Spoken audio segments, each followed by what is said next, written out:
ഈശോ മിശിഹായിക്ക് സ്തുതിയായിരിക്കട്ടെ. ഹല്ലേലൂയ. എല്ലാ കുടുംബാംഗങ്ങൾക്കും ഒരു സാധനം പറയാൻ വേണ്ടി വന്നതാണ്. നിങ്ങൾ വേണ്ടാന്ന് ചോദിച്ചു. Praise the Lord. ഹല്ലേലൂയ. കുഞ്ഞുങ്ങളെ ഹല്ലേലൂയ. Praise the Lord.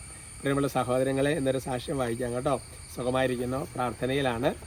നിങ്ങൾക്ക് പ്രത്യേകം പ്രാർത്ഥിക്കുന്നുണ്ട് കേട്ടോ. എല്ലാവർക്കും വേണ്ടി പ്രത്യേകം പ്രാർത്ഥിക്കുന്നുണ്ട്. ഒന്ന് രണ്ട് കാര്യങ്ങൾ അറിയിക്കാനായിട്ടുള്ളത്. ഒന്ന്, പിന്നെ നമുക്ക് ഞാൻ പറഞ്ഞില്ല, അയർലൻഡിലെ ധ്യാനത്തെക്കുറിച്ച് പറഞ്ഞു. ഒന്ന് ലിമറിക്കിൻ്റെ കാര്യം ഞാൻ ഓൾറെഡി കഴിഞ്ഞ ദിവസം പറഞ്ഞ് പോസ്റ്റ് ഇട്ടായിരുന്നു.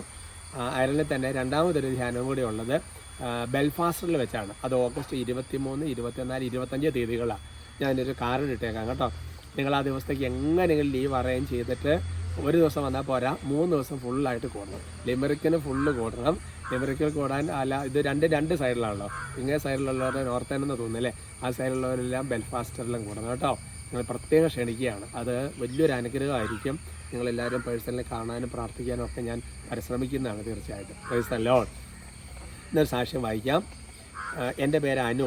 ഞാൻ വൈക്കം എന്ന സ്ഥലത്തു നിന്നാണ്. അച്ഛൻ്റെ ഫുൾ കുടുംബാംഗമാണ്. അങ്ങനെ വേണം കേട്ടോ.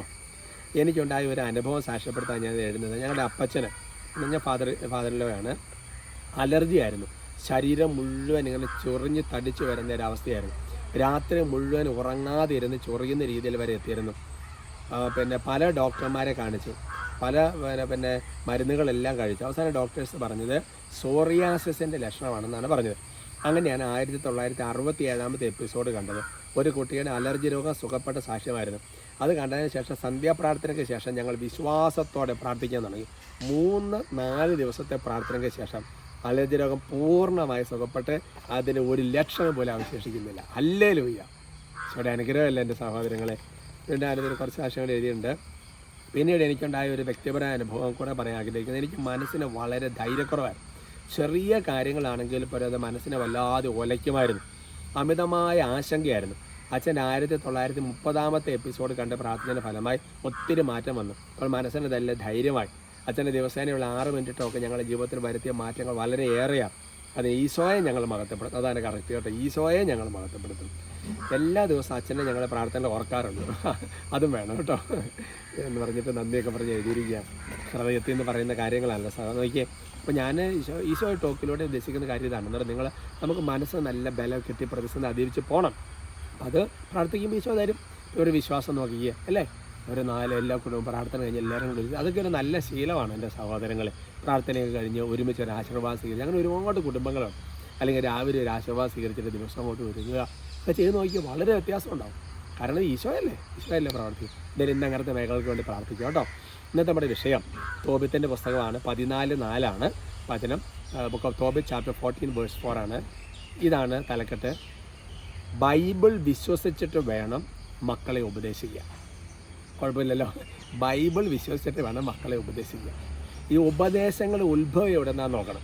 പലപ്പോഴും ഉപദേശങ്ങൾ ഉത്ഭവിക്കുന്നത് നമ്മുടെ അനുഭവ പരിചയത്തിൽ നിന്ന്, നമ്മുടെയുള്ള വായനയിൽ നിന്ന്, മറ്റുള്ള അഭിപ്രായങ്ങളിൽ നിന്ന്, അതിനകത്തൊക്കെ വരാം. ഉപദേശങ്ങൾ ഉത്ഭവം എന്ന് പറയുന്നത് വചനം വിശ്വാസത്തിൻ്റെ ബേസിലായിരിക്കും. ഇവിടെ നമ്മുടെ അപ്പൻ തോബിത്ത് മരണത്തോടെ അടുത്തു. അപ്പോൾ തോബിയാസിൻ്റെ എല്ലാ കേസുകളും സോൾവായി. എന്നിട്ട് തോബിയാസിനൊക്കെ മക്കൾക്ക് ലാസ്റ്റ് ഉപദേശം കൊടുക്കുക പറയുകയാണ്. തോബിയാസിനോട് പറയാം, നീ മക്കളെയും കൂട്ടി മേദിയായിലേക്ക് പുറപ്പെടുക. എന്നിട്ട് പറയുകയാണ്, എന്താണെന്നറിയോ, നിനവെ നശിപ്പിക്കപ്പെടുമെന്ന് യോനാ പ്രവാചകൻ പറഞ്ഞത് ഞാൻ പൂർണ്ണമായി വിശ്വസിക്കും. ആ അപ്പൻ്റെ ഉപദേശം നോക്കിയ സഹോദരങ്ങളെ, അതായത് ഈ നിനവെ നശിപ്പിക്കപ്പെടുമെന്ന് അപ്പം ബൈബിൾ നോക്കണം. അന്നത്തെ കാലത്ത് എഴുതപ്പെട്ടതിൻ്റെ ഒരു പശ്ചാത്തലത്തിലാണ് പറയുന്നത്. അന്നത്തെ കാലം. ഇന്നത്തെ കാലത്ത് എന്ന് പറഞ്ഞാൽ ഈശോ വന്നു, അന്ന് ഈശോ വന്നിട്ടില്ല. അപ്പോൾ അത് ഇന്നിപ്പോൾ ഈശോ പറഞ്ഞത് അല്ലെങ്കിൽ എന്താ പറയുന്നത്, സ്നേഹന്മാരിലൂടെ വെളിപ്പെടുത്തപ്പെട്ടത്, അങ്ങനെയൊക്കെയുള്ള കാര്യങ്ങളൊക്കെ വെച്ച് നമ്മൾ നോക്കണം. അത് വെച്ചുകൊണ്ട് വേണം നമ്മളൊരു കാര്യങ്ങൾക്ക് തീരുമാനമെടുക്കും. അപ്പം അന്നത്തെ കാലത്ത് നിനവെ നശിപ്പിക്കപ്പെടുമെന്ന് യോനാ പ്രവാചകൻ പറഞ്ഞിരിക്കുന്നത് അദ്ദേഹം കൊണ്ട് വിശ്വസിക്കുക. Praise the Lord. അതുകൊണ്ട് നിങ്ങൾ മനസ്സിലാക്കണം. ഇപ്പോൾ യോനാ പ്രവാചകൻ്റെ ആ ഒരു പുസ്തകം വായിക്കുമ്പോൾ ഇത് കേൾക്കുമ്പോൾ പെട്ടെന്നൊരു കൺഫ്യൂഷനൊക്കെ ചിലപ്പോൾ വരും. കാരണം യോനാ പറഞ്ഞ് എങ്ങനെ ഇത്ര പേര്, അത് 4 ദിവസം കൊണ്ട് പ്രോബ്ലം എല്ലാം സോൾവ് ആയില്ലേ എന്നുള്ള ചിന്തകളൊക്കെ സ്വാഭാവികമായിട്ട് നിങ്ങൾ വരാം. അപ്പോൾ അത് നിങ്ങൾ മനസ്സിലാക്കേണ്ടത്, ബൈബിൾ എഴുതുമ്പോൾ അതിൽ പ്രത്യേകിച്ച് പഴയ നിയമത്തിൽ ചില കാര്യം ലിറ്ററൽ സെൻസിലല്ല നമ്മൾ എടുക്കേണ്ടത്. പദാനുപർത്തി അല്ല, അതിനൊരു സ്പിരിറ്റ്, അതിൻ്റെ ഒരു ആശയമാണ് എടുക്കേണ്ടത്. അപ്പോൾ ഉദാഹരണം പറഞ്ഞു കഴിഞ്ഞാൽ എന്താ പറയണത്, ദാനിയേലിലോ തന്നെ 9 കണ്ടാണ് എൻ്റെ ഓർമ്മ, അവിടെ കിടക്കുന്നുണ്ട്. അതായത് ജെറമിയ പ്രവാചകരിലുള്ള അരുളി ചെയ്യപ്പെട്ട ഒരു കാര്യമുണ്ട്. അതായത് ഈ ജെറുസലേം അടിമത്തത്തിൽ കിടക്കേണ്ട ഒരു 70 വർഷത്തേക്ക് അത് വിശ്വസിക്കുകയാണ് നമ്മുടെ ദാനിയേൽ. എന്നിട്ട് ദാനിയേൽ ഇരുന്ന് പ്രാർത്ഥിക്കുക കേട്ടോ.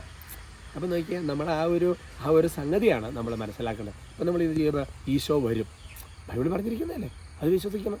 എന്നിട്ട് വേണ്ട നമ്മൾ ബാക്കി എല്ലാ ഉപദേശങ്ങളും എടുക്കാൻ. പക്ഷേ ബൈബിളിൽ പറഞ്ഞിരിക്കുന്ന കാര്യങ്ങളെല്ലാം വിശ്വസിച്ചുകൊണ്ട് വേണം നമ്മൾ ഉപദേശങ്ങൾ കൊടുക്കാൻ വേണ്ടിയിട്ട് കേട്ടോ. അത് പ്രത്യേകം ശ്രദ്ധിക്കണം, വളരെ പ്രത്യേകം ശ്രദ്ധിക്കണം. അത് ഈ അന്തിമ ഉപദേശമൊക്കെ കൊടുക്കുമ്പോൾ പ്രത്യേകിച്ച് കേട്ടോ.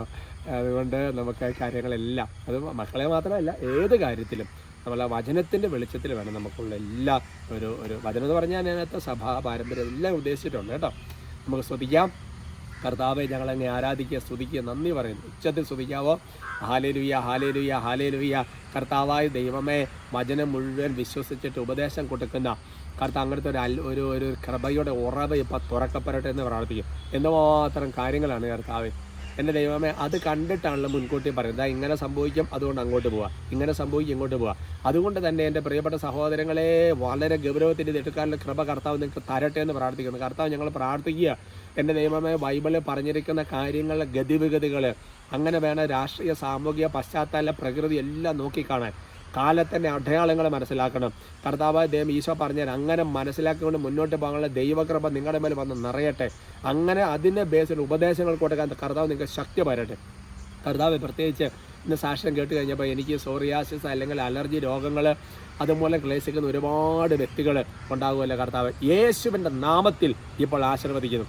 ആരൊക്കെ വിശ്വസിക്കുന്നോ, ആരൊക്കെ ഐക്യത്തോടെ പ്രാർത്ഥിക്കുന്നോ, അവരുടെ ശരീരത്തിൽ നിന്ന് യേശു രോഗം സുഖപ്പെടും. ഈശോയുടെ നാമത്തിൻ്റെ ശക്തിയാൽ, ഈശോയുടെ തിരുരക്തത്തിൻ്റെ ശക്തിയാൽ, ഈശോയുടെ കുരിശിൻ്റെ അടയാളത്താൽ, ഈശോയുടെ വചനത്തിൻ്റെ യോഗ്യതയാൽ, തിരുസഭയുടെ അനന്ത യോഗ്യതയാൽ ഇപ്പോൾ ആശീർവദിക്കുന്നു. രോഗപടികൾ ശാസിച്ച് ബന്ധിച്ച് ബഹിഷ്കരിച്ച് കുരിശിനുള്ള ആട്ടിപ്പായും പൈശാചിത്യങ്ങൾ ബന്ധിക്കുന്നു. കൃപ കൊണ്ട് നിങ്ങൾ നിറയട്ടെ, സൗഖ്യം പ്രാപിക്കട്ടെ. അതുപോലെ തന്നെ കർത്താവ്, മനസ്സിന് ധൈര്യമില്ലാത്തവർ, ഒരു കാര്യത്തിന് മുന്നോട്ട് പോകാൻ പറ്റുന്നില്ല, കർത്താവ് ചെറിയ കാര്യത്തിന് ആശങ്ക ഉൾക്കണ്ട, ഇങ്ങനെയുള്ളവരുടെ മേലുള്ള എല്ലാ ആന്തരിക മുറകളും യേശുവിൻ്റെ രക്തം കൊണ്ട് കഴുകപ്പെടട്ടെ. മനസ്സിന് ധൈര്യമുണ്ടാകട്ടെ, മുന്നോട്ട് പോകാൻ പരിശുദ്ധാത്മ നിങ്ങളെ സഹായിക്കട്ടെ, ഇപ്പോഴും എപ്പോഴും എന്നേക്കും. ആമേൻ.